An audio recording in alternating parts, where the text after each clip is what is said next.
The National Education Policy 2020 made foundational learning the biggest and the most important priority for education in the country. It was followed by the announcement of NIPUN Bharat mission, which provided the programmatic and the financial support to the states and districts for the implementation of this mission mode program. We are into the fourth year of implementation of this program, and we are seeing some green shoots of learning gains for the FLN grade children. How do these gains sustain? And what would it mean for children as they move through the school system and further into the higher education and employment? Another aspect of the Indian school education system is the large number of private schools and the children going into them. But how does one measure school quality and learning outcomes across the schools, government and private? How does one ensure that schools improve irrespective of who runs them? What role does information has to play in all of this? In today's Edge Talks, we will explore some of these aspects with Professor Jishnu Das, a distinguished professor at the McCourt School of Public Policy and Walsh School of Foreign Service at the Georgetown University, Washington, US. His work sits right at the center of some of these conversations. This is also a chance for us to step back and look at India's FLN journey from a global lens.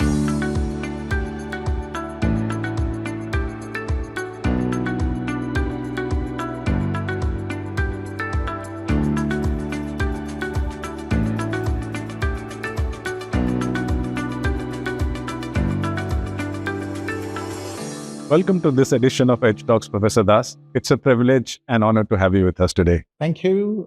Pleasure to be here, and thanks for inviting me. No, it's a lovely gesture for you to be here with us as we embark on our journey for foundation learning and making foundation learning such a big importance in India. It's not very difficult, or rather, it's intuitive to understand the importance of foundation learning.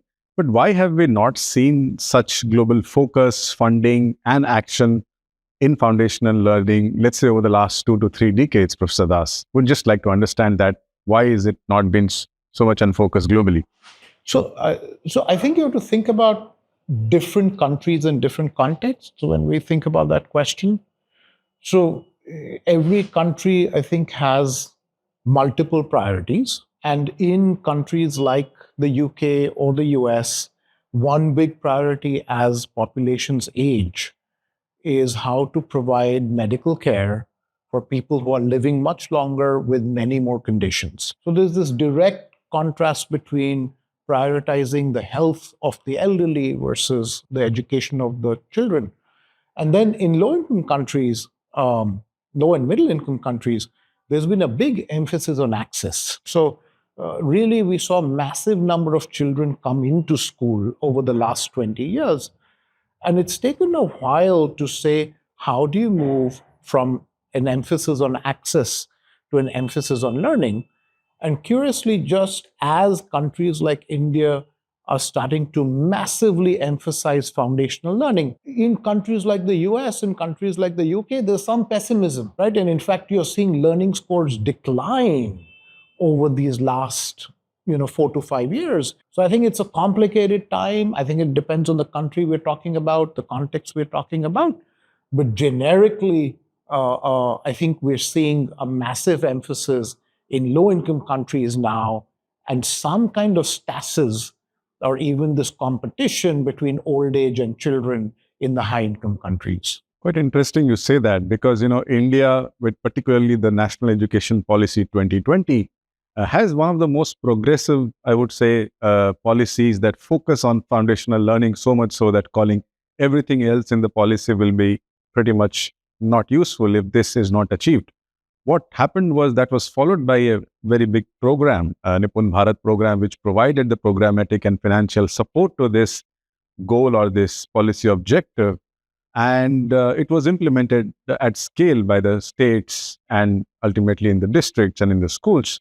And we are starting to see, after 4 years of implementation, some early signs of learning gain compared to, particularly with the 2024 ASER data.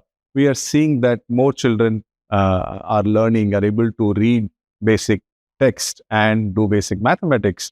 How do you see this in the context of where learning levels have been in India and particularly lower and middle income countries? So first of all, I think it's worth emphasizing that, look, a lot of countries struggle with foundational learning. There's a there's a assessment of adult populations around the world. And what's very surprising is even a country like the US, almost a quarter of adults are functionally illiterate. What do I mean by functionally illiterate? If they're given a prescription saying take one pill every morning, they can't do it. They can't write their date of birth on a form. So it's been a challenge everywhere. But there's also no doubting that India, Pakistan, where I've done some work, other countries, lower income countries, are even worse off in terms of where they were in their literacy and numeracy scores compared to, say, the OECD countries or the US. So the first thing I think to understand is that it's difficult. The second thing is there's a massive emphasis and a recognition of that problem, which I think part of it was we started this work in 2000, 2001. It's taken 15 years, 18 years to get acceptance and say, hey, this is something we now really need to focus on. So I'm completely welcoming the massive change that's happening at all kinds of levels as the system starts to become much more focused on making sure that the children who are in school are learning. And I think that's going to be a great change that we are going to see over the next 5 to 10 years as well. Professor Das, you've tracked children in Pakistan in one of the longest and largest learning longitudinal study over multiple years, starting from their early childhood all the way into their employment and marriage. So how has foundational learning or the value of foundational learning translated into their lives in terms of gains in their earnings and wages and other life choices that they have made? Would be very interested to know that from you in terms of the actual data, that the story that it is telling us in terms of the value or the importance of foundational learning. Yeah, so a couple of things, Parth, that I want to point out, right? So when we started our work in 2003, I mean, one of the things we knew, look, you're increasing test scores among children in primary school. And you're increasing them in primary school, and you have to ask two questions. One is, maine ab to kar liya, right? I've improved your test scores now, but is this going to remain? Right? Is it going to be the case that as you go through middle school, as you go through high school, those small gains that I got, are they going to stick? The second question you have to ask is for governments where finances are tight and all governments face a budget constraint, that return will come almost 10 to 15 years after you've made the investment. Are those returns going to be big enough to recoup your investments? So what we did was we set up a study where we said, look, we are going to try and improve your foundational learning skills now, but we're going to track children for 15, 18 years until they reach the labor market. And we have now completed the 16th year of that. So we increased foundational learning skills in 2003. And now, as these children are entering the labor market, they're in college, they're starting work, we're starting to see what was the impact of that improvement in foundational learning. And I want to be very clear, we didn't manage to take foundational learning from here to there. We probably moved it from here to here. So these are very small improvements in foundational learning. We should benchmark it against NIPUN and say, okay, how many of these kids became NIPUN? And the answer would be maybe 2% more, 3% more or something. What we show is that 15 years later, their wages are 10% higher with that small improvement in foundational learning. I want to benchmark those numbers for you. We made a $3 investment. So $3 at that time, 300 rupees, about 300 rupees. And 18 years later, we are finding in what's called net present value, right? The expected earnings over your lifetime.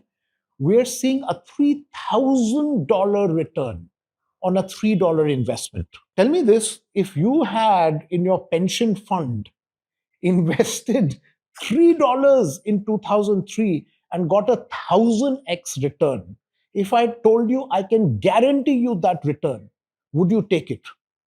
Absolutely. And that's why. And that's the point, right? So the point is, even a small investment where you push up foundational learning a little bit, you're getting these massive returns later on.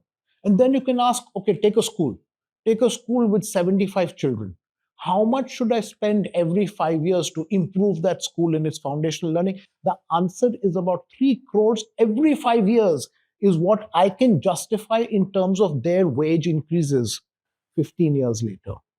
So not only is foundational learning turning out to be one of the best interventions in education, it's turning out to be one of the best interventions in development, period.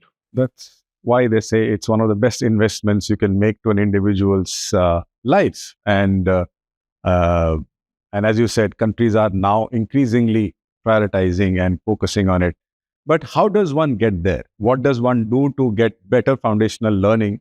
And here is, and one of the ways that people have been talking about is to have better quality schools, provide more inputs, whether in terms of more teachers, smaller classrooms, better infrastructure, better teaching learning materials, and those kind of things.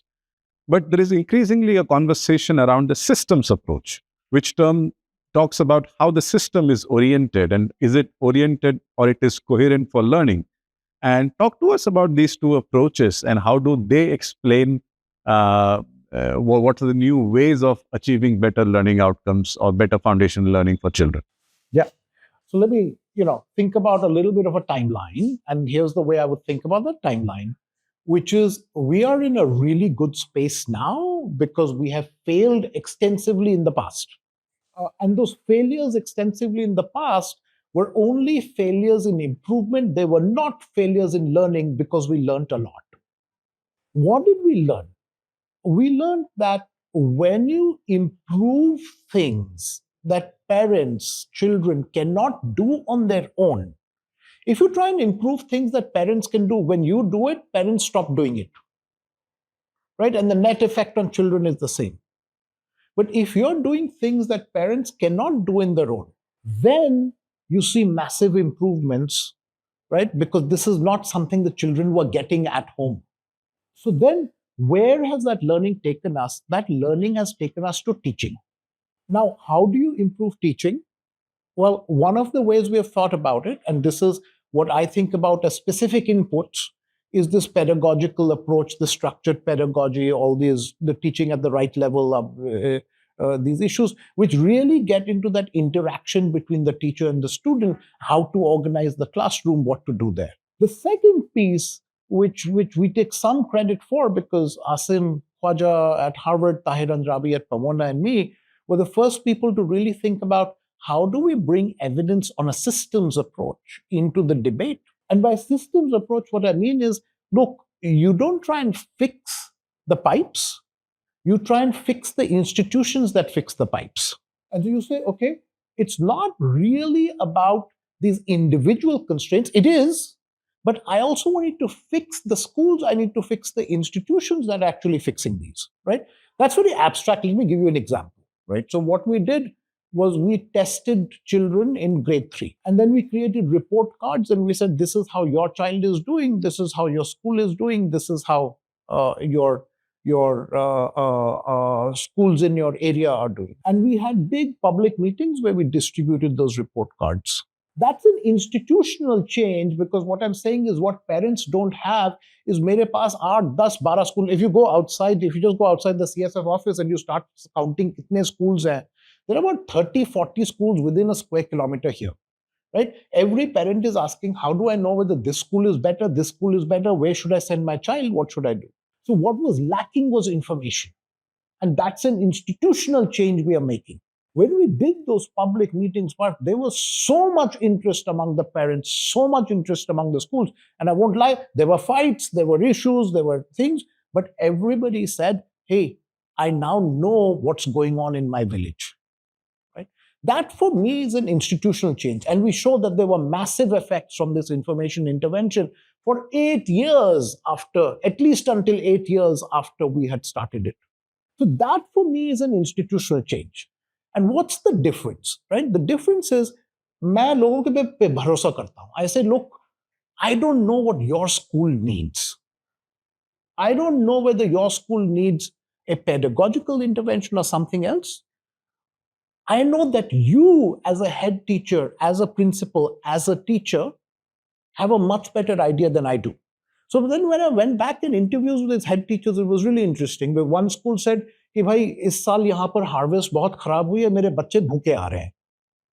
Right? So what am I going to do? I'm going to set up a meal program. Another place, another school I went to, he said मेरी school highway के साथ है. अब यहाँ problem ये हो जाती है कि बच्चे खेलने जाते हैं बाहर तो वो एक्सीडेंट की बहुत फिक्र रहती है मुझे. So he built a boundary wall, right? The third guy said, look, the problem is I have two teachers who are highly motivated, but their skills are low. So I hired a tutor to come and teach them higher math skills, right? So all these schools, they were doing something different. The one thing we saw that was common was eventually all of them started focusing on their teachers and saying, how do I improve the teachers in our school? How do I support them? How do I make them do better things? If I take away, as you're saying, because the biggest differentiator is the teacher or the teaching, because everything else the community and others are providing. So in a way, when you're giving away information about the learning levels or making the school report cards public, you're also talking about the quality of the school or the quality of the teaching that's happening in the school, isn't it? Yeah. And is that one of the biggest differentiators? And how does that translate into implications for policymakers? No, absolutely. So the first question is teaching very, very important. Yes, every study from Ecuador to US to UK to India to Pakistan says the quality of teaching and the quality of teachers is the best possible investment you can make. Then the second question you asked is really hard, which is what does this imply for policy? Let me tell you why this is a really hard question for policy. So I want to do the following. I want you to think about when you were in school, take 11th grade, 12th grade, I won't go back to primary years. Who were the two best teachers in your school? Just name them.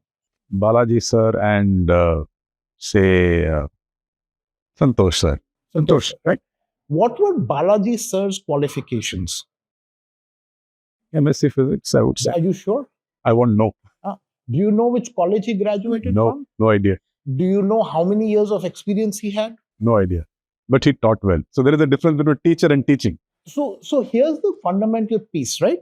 We all have had teachers who have changed our lives, right? And we have always relied on these teachers. The one thing, and you talk to any person who's gone through school and he'll say, these two teachers were my best teachers. The second thing that's common to all of us is we have no idea what the qualifications were. We have no idea what the training were. We have no idea what college they went to, right? So here's the issue. We know at the end of being taught by these people who are the good teachers, who are the bad teachers. Whether they're good or bad has very little to do with their qualifications. It has very little to do with their training. It has actually very little to do with their experience after the first 3 years, right? In fact, here's the really difficult part. We can tell from the data, once we have enough data, who is a high quality teacher and who's a lower quality teacher. We have absolutely no way of figuring out what makes them a high or a low quality teacher. Okay? Why does that matter for policy? Because what do we do at the moment? We say you have to have qualification X and Y and Z in order to become a teacher. But qualification X, Y, and Z has nothing to do with whether you're actually a good teacher or not. So it's becoming hard to translate this into policy because we don't have good models, good ideas about how to hire the right people into teaching. Right? So I think this question you're asking is very, very relevant, very, very important. I would say it's an unsolved problem of how should a public system, and in the private systems, it might be slightly easier because teachers leave and come. But in the public system where teachers stay for a long time, how do I decide who it is who is a good teacher? So for the policy problem, I think is still unsolved. As you say, one looks at the Indian education system, one has to consider the private schools. There is a large number of private schools, and the share of enrollment they have is even higher in terms of the number of schools that are there. And there's been a constant debate. I think there's a lot of newspaper reports and other stuff that goes out when the enrollments shift one way or the other. But I think we have to move beyond that debate. And there is a lot of heterogeneity within the private schools and the government schools or the public schools. How does one look at that, and how does one ensure at least the conversations around quality and whether children are learning, that sort of moves beyond that public versus private debate? Yeah, I think the public versus private debate has been one of the most misplaced debates over the last 20 years. And I think it's unfortunately one of the cases where our empirical abilities was, drove the conversation rather than the real questions driving the conversation. So what do I mean by that?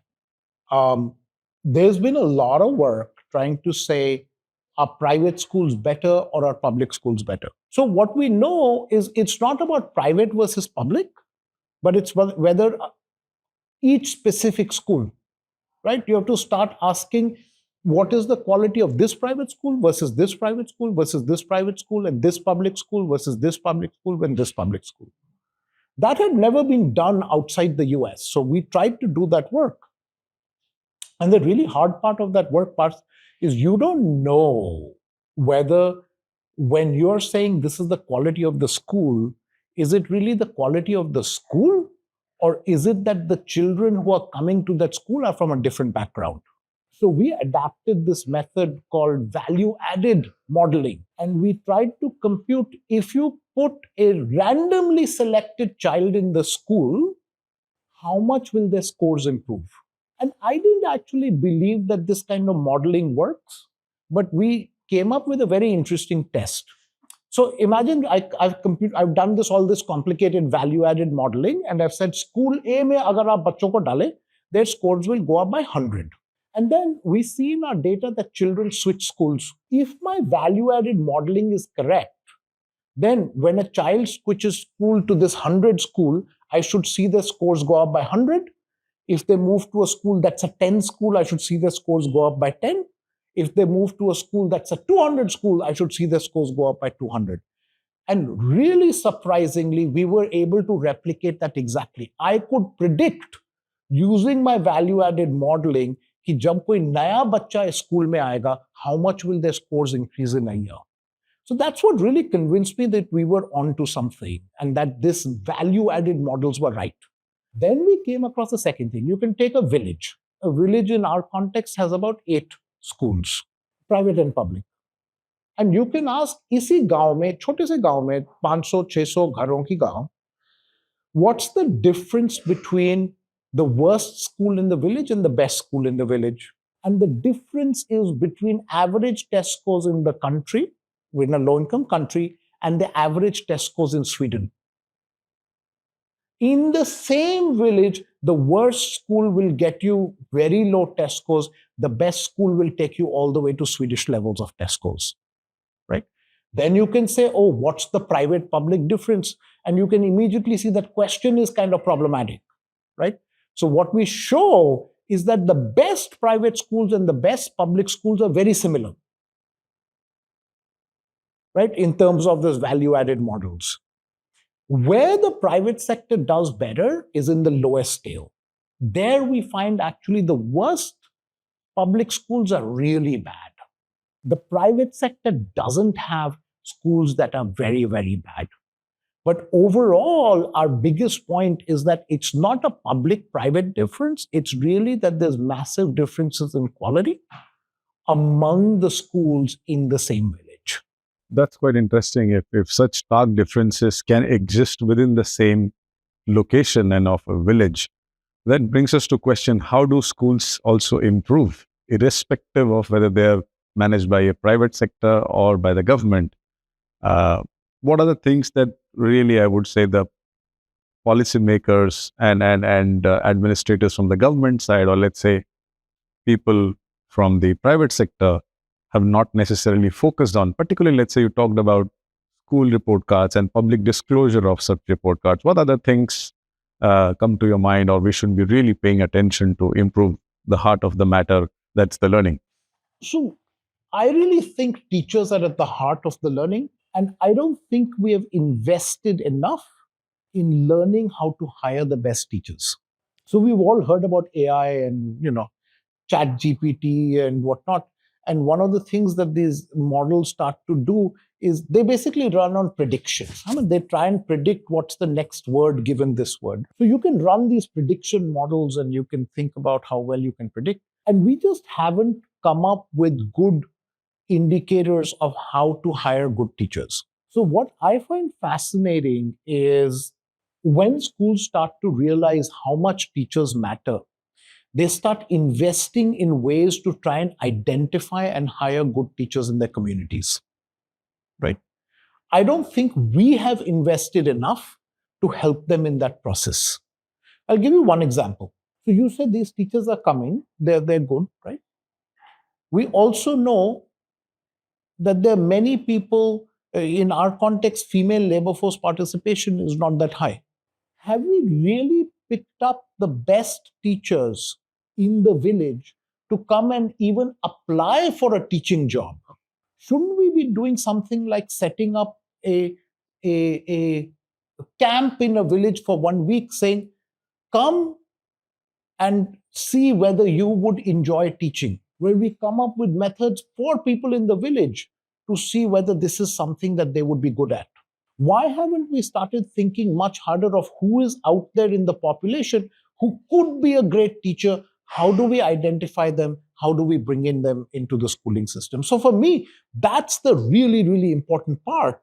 And then you couple that with saying, okay, what are the training and what are the ways that we need to think about for improving the pedagogy that they provide? And I think there have been massive gains in that front with all the work that Pratham has been doing, Rukmini Banerjee, Madhav Chavan, all these guys, the work that you guys have been doing, the work that Ben Piper has done at Gates. I think there's been massive progress on that front. And I think we can also think about that first bucket as we start to work with schools to improve. That's one of, as you're saying, because the teachers, they're already there in the system. That's quite a large number. So we need to think of ways how can we make them more effective through short-term and long-term and medium-term training interventions, whether it's digital, whether it is physical and all. And even in the health sector, which also you've worked upon, you've seen that this is possible. In what ways? Because that's one struggle that I think, particularly when trying to do it at scale, states do struggle in making sure that high-quality capacity building actually can transform or translate into good teaching inside classroom. Yeah, I mean, I think that's an ongoing piece of work, and I think, frankly, we haven't, since we work more on the systems approach and these institutional changes, we haven't driven that deeply down into that interaction. My suspicion is you guys will know a lot more about that in the next 2-3 years. That's one of the big problems that we're trying to solve for. Finally, Professor Das, I think one of the things I want to talk about is the role of evidence and research. High quality research often stops at the publication stage, while policymaking moves at a fairly fast and under a lot of pressure to deliver results quickly and at large scale. What would help to bridge that gap between what we call as data driven decision making, or improving program implementation through evidence and through information loops coming back in? So I would say there are 3 buckets we need to think about. And the 3 buckets are fundamental research, which is about innovations, adoption of that research, right? And then my colleague V. Raghavan has this wonderful book called Patching Development. It's about how do you modify that research to fit your local context. I think we've become quite good at the fundamental research in education, and I think we have that piece kind of sorted out. I think adoption of research continues to be a hard problem because it has this particular issue that you need honest brokers between the government and the researchers to say what should be scaled up, what should be done, which ones are more problematic, where do we need more work. If you rely on researchers for that, every researcher frankly wants to sell their, it's important for researchers to make sure that work they're doing gets noticed. So they're not going to say, oh, I did this piece of research, it's okay, I don't think you should do that. I think you should do this other thing that this other great guy has done, right? That's the role of the honest broker. And I think we're making progress there, but we don't have it fully done. I think where exactly what you said, this part of how do you use research in daily, monthly, quarterly decisions as you adapt that overall thing, I think that's largely an unknown and an unsolved problem. It's something that I think I would certainly like be interested to work on and to think about how we do that. But every organization struggles with how do you bring data and evidence into short-term decisions. So I don't think that that's an easy question. I don't think we have an answer. And I'm more than happy to say that's, I think, an area where an enormous amount of work will be required to say, how do we take organizations that have become very good at implementation on a journey towards implementation with evidence? Just tempted to ask you another question. I think today we see in the field of education, whether in the field of edtech or even solving for foundational learning to directly working schools, a lot of products or let's say approaches that we bring to the table and say, try this and this will solve and all of that. But we still see that reforms not sticking. That's the hard problem, that some of the reform takes time and all. I think, and that prompts us to think about whether it's processes or institutions, what's probably lacking, or what should organizations or the ecosystem do more to ensure that these reforms or these changes stick and stay in the system for longer and for in more sustainable manner. I mean, I think these reforms are now taking off, and I think this question of what sticks, what doesn't, it's a bit early to say. For me, the focus has always been on what kind of institutions do we need to keep things in place. And part of it, it seems to me that at the spine of any of these is a data. For me, since I'm partly coming from research, the spine for me is a data, is a ground truthed data that remains completely clean through the years, and that you can constantly go back to and kind of anchor yourself on, this is what the real data are telling me on how things are improving in my system. For me, that's the anchor, and then lots of things can be built in on top of that. Thank you, Professor Datt. It's been a pleasure talking to you. Thank you so much. An absolute pleasure. Thank you all for watching. Do join us for the next episode of Edge Talks, where we will be listening to experts, solution providers, researchers who are all working together to create better education opportunities for all children. We'd love to hear from you what you thought about this episode. Do leave us with your thoughts, comments, and suggestions in the comment box. And don't forget to like and subscribe to our YouTube channel for more such content. Thank you so much.